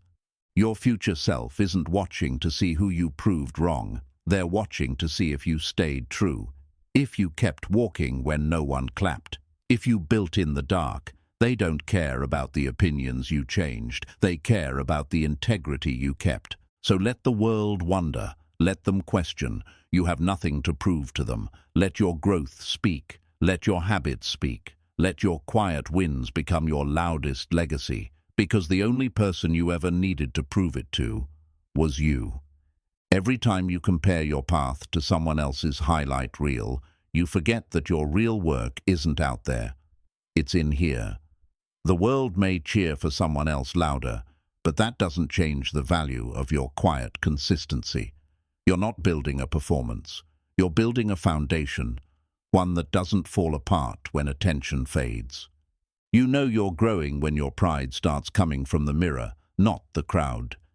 You wake up, look at yourself, and feel peace, not because everything's perfect, but because you didn't betray yourself. That kind of peace isn't loud. It's steady, and once you feel it, you stop chasing anything that doesn't align with it. People will always have opinions, expectations, judgments, but none of them are required for you to live a life that feels right to you. The most powerful thing you can do is measure yourself by your own growth, not in comparison, but in reflection. Am I better than I was yesterday? That's the only scoreboard that matters. You'll waste years trying to impress a world that changes its mind daily. So stop adjusting who you are to match what they expect. Be who you said you'd become, the version you promised yourself during quiet moments, the version that made you sit up straighter when you envisioned them. That's your compass. You prove it to yourself not in grand victories, but in small, invisible ones. When you bite your tongue and choose peace. When you wake up early without being told. When you do the work no one sees. These moments matter more than the spotlight, because they're between you and your future. Sometimes the loudest growth happens when you stop explaining yourself, when you stop defending your path, when you stop needing to be understood. Not because you've stopped caring, but because you've started trusting your process, trusting your reasons, trusting your inner knowing. A woman once journaled every day for a year, not for followers, not for a blog, but to stay connected to herself. At the end of that year, she didn't have likes or comments, but she had self-awareness, clarity, and a new relationship with her own thoughts. That was enough. That was everything. You don't need approval to make something meaningful. You don't need applause to make something matter. You just need presence, attention, care. The work you do with full attention, even when no one is watching, becomes part of who you are. It teaches you self-respect. That's more valuable than praise. If your only motivation is being seen, you'll burn out when no one's looking. But if your motivation is becoming better, regardless of who notices, your fire lasts longer. You're no longer chasing visibility, you're chasing truth. And truth sustains far more than admiration ever could. Let your habits speak for you. Let your patterns tell the story. When you move from seeking approval to building alignment, everything shifts. You show up differently. You speak with more depth. You become less reactive, more grounded. That's the kind of proof that can't be faked or taken. Not every victory needs to be posted. Not every milestone needs a witness. Some wins belong only to you. The day you finally let go of something toxic, the night you chose rest over resentment, the moment you forgave yourself. These are the moments that change you the most, even if the world never sees them. You don't owe the world a version of yourself that makes them comfortable. You owe yourself honesty. You owe yourself courage. You owe yourself the grace to evolve without needing permission. And when you give yourself those things, you stop proving and start embodying. Sometimes your best proof is not a loud comeback, but a quiet comeback. Not revenge, but reinvention. Not showing them, but showing you. That you're still here. That you're still becoming. That nothing they said could keep you from your purpose. That's power. When your inner world is solid, your outer world no longer shakes you. Criticism loses its sting. Praise loses its grip. You become unshakable, not because you're cold, but because you're centered. And that center was built by doing the work for you, not for them. There's a different kind of success that comes when your actions match your values. You feel whole, not hollow, fulfilled, not frantic. Because you're no longer chasing applause, you're chasing peace. And peace doesn't clap. It quietly nods and says, "You're on the right path. Keep going." The truth is, the world rarely claps at the right time. Sometimes they'll cheer for you when you're off track. Other times they'll ignore you when you're finally aligned. That's why their reaction can't be your measure. You're not here for applause. You're here for evolution. Every day you choose discipline over distraction, honesty over image, and growth over comfort. You're proving something, not to strangers, not to doubters, but to the version of you that used to question your own potential. That's the audience that matters. That's the one worth performing for. A quiet life full of self-trust is better than a loud one filled with self-betrayal. You can't buy peace. You can't fake presence. You earn both by becoming someone you're proud to meet in the mirror. That work is sacred. And it's worth doing, even if no one else understands it. So if no one claps, clap for yourself. If no one sees, you see. If no one believes, believe anyway. Because the moment you stop living for their reaction is the moment you finally become free. Free to build, free to breathe, free to prove only to you. And when you do, everything changes, not because they finally see it, but because you finally feel it. You're no longer performing. You're no longer waiting. You're walking with quiet pride, deep purpose, and a kind of strength that doesn't need to be seen to be real. Chapter 11. Show up even when you don't feel ready. Readiness is overrated. Most of the people who changed their lives weren't fully ready. They were simply willing. Willing to feel the fear and still move. Willing to not have all the answers, yet still show up. If you wait until you feel ready, you may never begin. But if you show up, readiness starts to build itself within you. The future version of you is not created by comfort. It's formed in those moments where your heart races, your hands shake, and you do the thing anyway. The speech you give while stuttering, the workout you begin while doubting, the first step you take while still scared. These are not signs of weakness. They are the very signs of courage. A woman once walked into a job interview knowing she wasn't fully qualified. She showed up anyway, with honesty, presence, and an eagerness to learn. She didn't pretend. She didn't perform. She just offered her willingness. That willingness turned into a position that changed her life. Her readiness was built on the other side of the door. You'll rarely feel ready for the things that matter most. Why? Because they challenge your comfort zone. Growth doesn't feel like readiness. It feels like resistance. And showing up through that resistance is how you stretch. It's how you expand the edges of who you believe you are. The mistake is assuming you need to feel confident to act. But confidence is not a precondition. It's a byproduct. Every time you show up in doubt and still follow through, You're teaching your nervous system that uncertainty doesn't mean danger. That lesson, repeated, becomes confidence. When you don't feel ready, your mind fills in the gaps with fear. What if I fail? What if I'm not enough? But those questions lose power in motion.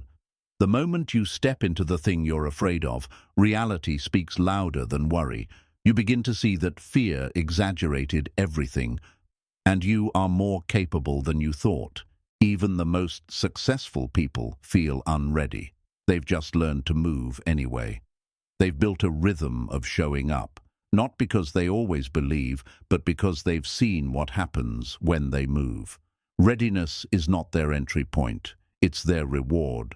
There's strength in not knowing and still participating, in entering the room without all the answers, but with your full self. You might fumble, you might fall, but you'll gain something others miss: experience. And experience, not preparation, is what matures you the most. A young man once walked onto a stage with notes still incomplete. He wanted to cancel, but he stepped up, spoke what he had, and listened to the room. What he learned in those 10 minutes couldn't have come from rehearsing another month. His imperfect showing up became a turning point.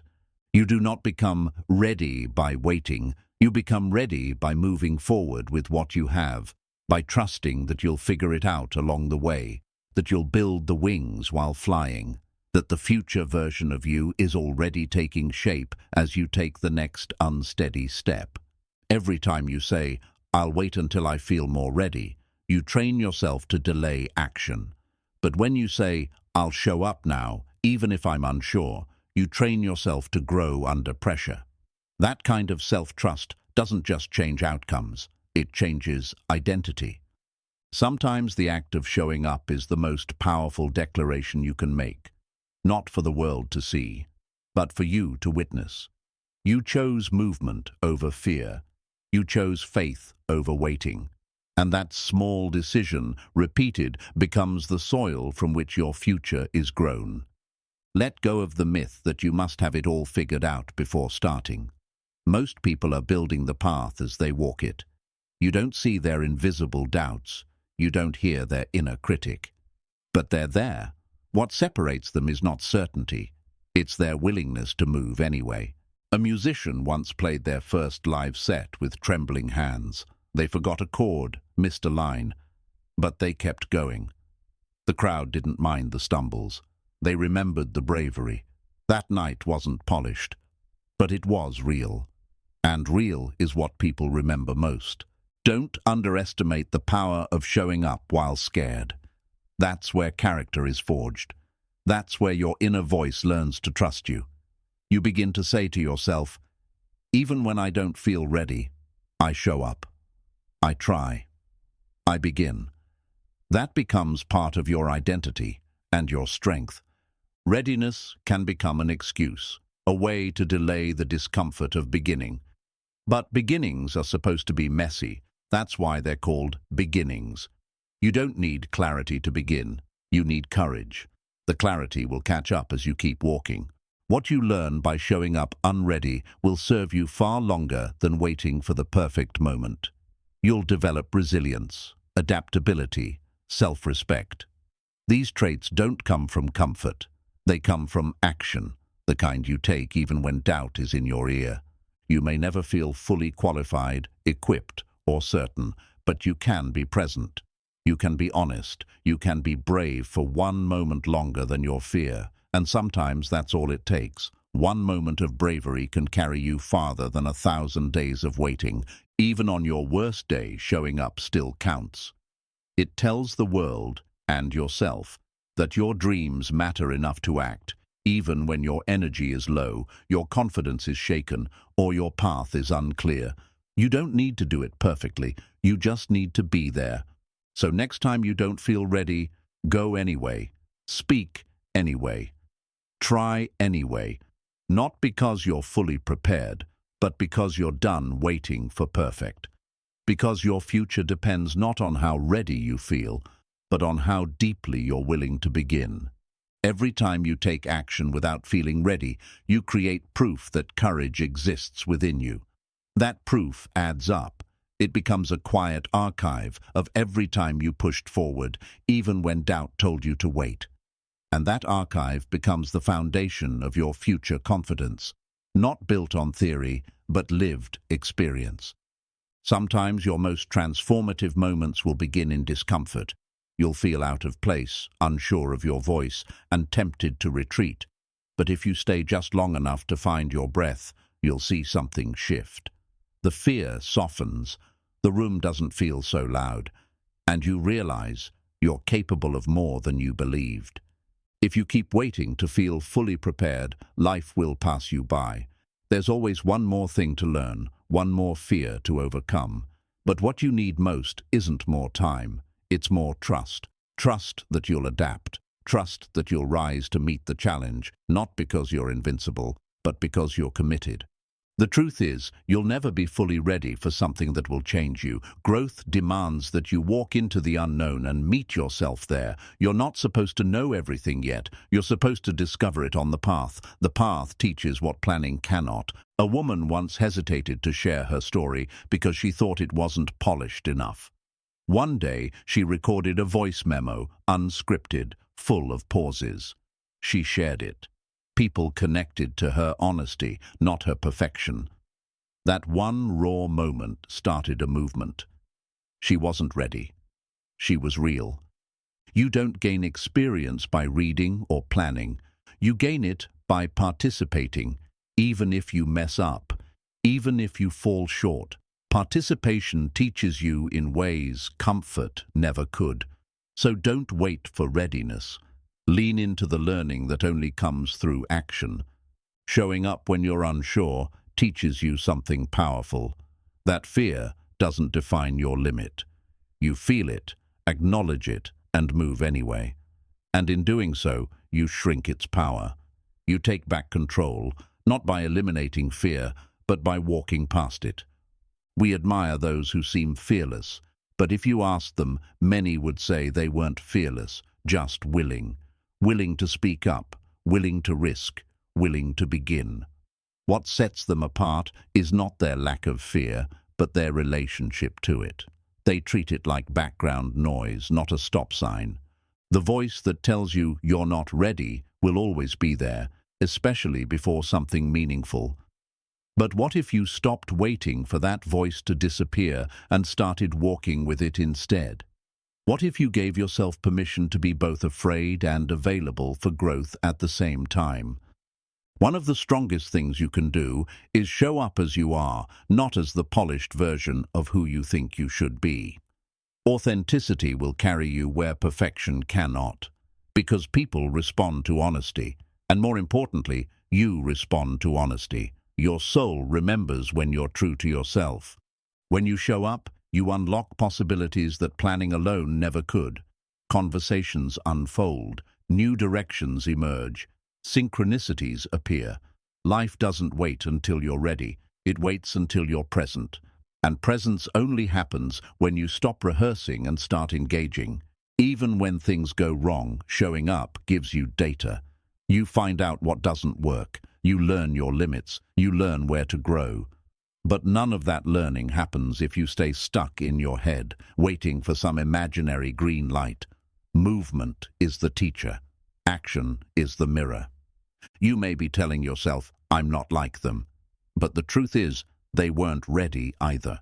They just got tired of waiting for the perfect moment. They chose to be available to the process. And in choosing, they changed their entire direction. That choice is always available to you too. Don't confuse stillness with wisdom. Sometimes stillness is just fear dressed up as strategy. Yes, some pauses are powerful, but too many pauses become paralysis. Eventually, the only wise thing left to do is begin. You won't always get it right.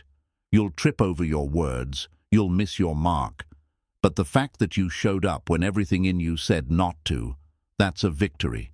That's evidence of transformation. You're no longer ruled by readiness, you're led by resolve. Start before you understand the full picture. Show up with your questions, not just your answers. Be brave enough to look unsure. Be open enough to learn in real time. Readiness doesn't require perfection, only presence and willingness. The first time will always feel clumsy. That's normal. You're creating new wiring in your mind, new memory, new movement. That awkwardness isn't proof you don't belong. It's proof that you're expanding. And expansion always comes with a bit of chaos. Showing up while you're still learning allows you to grow publicly. It's raw, vulnerable, and real. But it's also where connection happens. People relate more to your process than your perfection. So let them see you show up, flaws and all. It gives them permission to try too. Sometimes just standing in the room, even if you're silent, is a revolution. Sometimes clicking send on an unfinished idea is a turning point. Sometimes lacing up your shoes is the hardest part of the run. Don't underestimate the power of entry. Everything else builds from there. So don't wait for the feeling of readiness to crown you. Instead, crown yourself through action. Step into the moment as you are, unprepared, uncertain, unfinished, and let the process do what preparation cannot. Because readiness is not a requirement. It's a result of your brave decision to begin. Chapter 12. Become the person who no longer waits. Waiting is a habit, one that disguises itself as caution, logic, or patience, but underneath, it's often fear in quiet clothing. The person who waits too long forgets they are not paused by the world. They are paused by their own hesitation. At some point, you must decide that your life cannot afford to be postponed anymore. There comes a moment when you realize no one is going to give you permission to start. That moment is sobering, but also freeing. You see that no external signal is coming. There is only you and a door that opens the second you stop waiting and begin walking. A woman once dreamed of starting her art business. She waited for more money, better equipment, more confidence. Then one day she picked up what she had and painted. She sold her first piece that month, not because conditions changed, but because she did. She stopped waiting and started moving. You can spend your whole life preparing and never arrive. There will always be more to learn, more to fix, more to fear. But growth doesn't reward endless preparation. It rewards bold commitment. You don't become the next version of yourself by wishing. You become it by stepping. The person who no longer waits lives in motion. They trust that clarity comes after action. They don't need guarantees. They just need to know that staying stuck is no longer acceptable. They've outgrown the safety of waiting and chosen the discomfort of becoming instead. We romanticize readiness. We treat it like a sacred feeling that will bless us one day. But in truth, readiness is created. It's earned in the furnace of trying, failing, learning. You won't feel it before you begin. You'll only feel it after you've proven to yourself that you can survive the process. Think about how many moments you've delayed, ideas you shelved, dreams you silenced. Now imagine what could have happened if you started then. That version of you still exists. They're not lost, just waiting for you to wake up and say, no more. I'm not waiting for the perfect time. I am the time. When you stop waiting, you begin showing up differently. You don't ask for permission. You don't look for signs. You listen inward. And when something feels true, you move. It's not about being impulsive. It's about being in tune with what can no longer be delayed. The person who no longer waits starts where they are, with the resources they have, with the courage they've got left. They stop waiting to be fearless and choose to act with the fear still in their hands. That version of you isn't louder. They're quieter, but far more certain. You don't have to know the whole path to take the first step. You don't need to master the outcome to begin the journey. That's the wisdom of those who stop waiting. They've learned that momentum matters more than mastery, and starting is the most important form of momentum there is. Someone once said, "Don't wait for the storm to pass. Learn to dance in the rain." but you can take that further. Don't just dance. Move forward. Create. Building. Begin. Let the storm be the reason, not the excuse. Those who stop waiting don't avoid challenge. They walk right through it. When you let go of waiting, you also let go of the illusion of control. You stop needing the whole plan and you start trusting your adaptability. Life rewards those who are in motion.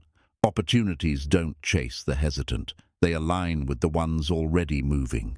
You'll know you've become the person who no longer waits when silence doesn't paralyze you, when uncertainty doesn't stop you, when you act because your values demand it, not because conditions approve it. That's when you begin to lead your own life.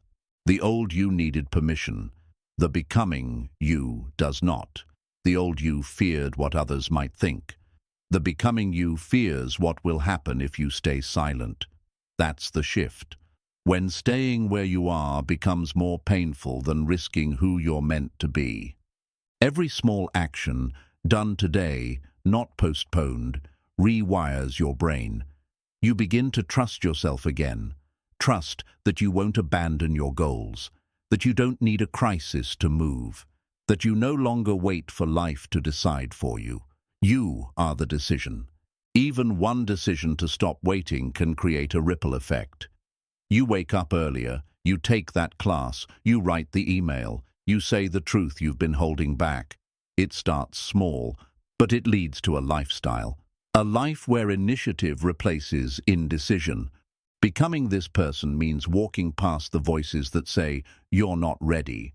You hear them, sure, but you don't serve them. You serve your vision. You serve your growth. You serve the future that doesn't exist unless you create it with today's movement. No longer waiting doesn't mean rushing. It means acting without delay. You're still thoughtful, still intentional, but no longer frozen.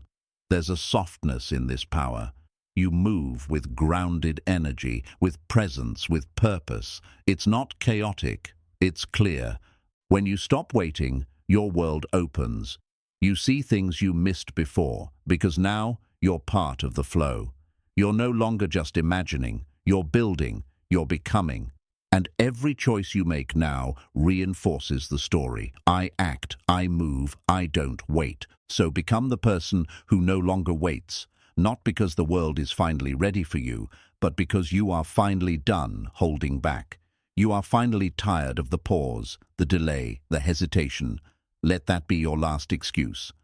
From now on, you walk forward, ready or not. The habit of waiting convinces you that more time equals better results. But often, more time just creates more hesitation. Action creates clarity. Movement creates opportunity. It's not about rushing. It's about refusing to stay stuck in the illusion that delay somehow equals preparation. The only real preparation is motion. You can be unsure and still show up. You can be unqualified and still improve. You can be afraid and still begin. Waiting doesn't remove those feelings. It magnifies them. But when you move, you prove to yourself that those emotions don't own you. They're just passing visitors, not permanent residents. A man once said he'd wait until the new year to get healthy. But 3 years passed and nothing changed. Then one morning in the middle of a random week, he got up and walked a mile. That single mile didn't change his body. It changed his identity. He became the kind of person who acts without ceremony. You don't need a dramatic moment to begin. You don't need to hit rock bottom or have a sudden epiphany. You just need to choose. Choose to stop abandoning yourself every time fear whispers, "Not yet." There is power in the decision made in silence. It often carries more impact than the one shouted aloud. The longer you wait, the more momentum you give to inaction. It becomes your default setting. But the moment you decide to shift, even with the smallest step, you begin carving a new pattern into your days. That one act of motion becomes a new truth. I move even when I don't feel like it. You stop waiting when you realize no one is coming to save you.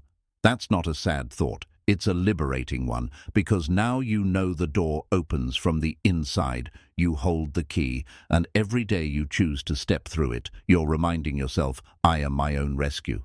The person who no longer waits doesn't need a crowd. They don't need everyone's support. They've learned to move with or without applause. They know the real applause comes from within, when they look back and realize they kept going, even when no one was watching. Somewhere along the line, we started believing we need to be ready in every way to begin. But life doesn't work like that. Some of the most beautiful journeys begin with nothing but faith and movement. You figure out the rest as you go. Readiness is created through the act of showing up, not the other way around.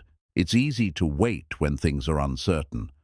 But the truth is, everything meaningful exists on the other side of uncertainty. Love, growth, purpose. None of it comes with a guarantee. And that's okay, because your courage doesn't need certainty to begin. It just needs your decision. The world has taught you to wait. Wait for approval, wait for timing, wait for confidence. But all of that lives inside you already, buried under layers of doubt. When you stop waiting, you begin uncovering what was never missing, just unused. You realize you were the answer all along. A quiet revolution happens when you act without validation, when you write the book, apply for the job, end the relationship, start the thing. Not because someone told you to, but because you finally decided that your future was worth acting for. That kind of self-led motion reshapes everything. You become magnetic when you no longer wait. Opportunities find you. People take notice. But by then, it doesn't matter, because you didn't do it for attention. You did it to honor your growth. You did it because stillness no longer felt like peace. It felt like delay. There's a stillness that calms and a stillness that suffocates. Learn the difference. If your silence is rooted in reflection, it has value. But if it's rooted in fear, it becomes a trap. When you stop waiting, you learn to distinguish between rest and avoidance. And that wisdom leads to real momentum. When you stop waiting, your inner dialogue changes. You stop saying, maybe someday. You start saying, why not now? That shift in language reshapes your energy. You begin walking into rooms differently, not with ego, but with quiet ownership. You're no longer trying to convince yourself. You've already decided. You'll never feel like the timing is perfect. The conditions rarely align the way you hope. But what you do have is this moment, full of potential, full of choice. And if you can act now in uncertainty, you build something stronger than success. You build self-trust. Those who wait often dream big, but die with regret. Not because they lacked ambition, but because they lacked movement. Don't let your potential become a memory. Let it become momentum. Use what you have, move where you are, and trust that showing up is the only real requirement. You may stumble when you begin. You may question yourself. That's part of it. But even in the stumble, you're further ahead than you were when you stood still. Every step teaches you something about yourself, your strength, your direction. Waiting teaches you nothing. Movement teaches everything. You don't owe your old self the loyalty of delay. You owe your future self the gift of action. The one who's waiting for you to begin isn't out there. They're inside you, stronger, clearer, wiser, and they're building themselves through every brave decision you make today. At some point, you must stop circling your potential and step into it, not by being fearless, but by being honest. I've waited long enough. That sentence is a doorway, and once you step through, you don't just become the person who moves, you become the person who creates. So become the person who no longer waits, not because life is easy, not because the fear is gone, but because something greater is calling you. Something beyond the doubt, beyond the hesitation, and it will only meet you on the road. Start walking. You're already becoming. The version of you that you admire, they are not a fantasy. They are a future grounded in the actions you choose today. Every small act of courage, every disciplined choice, is building the bridge between who you are and who you are becoming. You will not always feel certain. You will not always feel bold. But becoming isn't about feeling ready. It's about moving anyway. Again and again, quietly, deliberately, unshakably. You don't need to wait for life to give you a sign. You are the sign. So walk forward, not because you're already that person, but because you've finally decided you're done waiting. And that decision changes everything.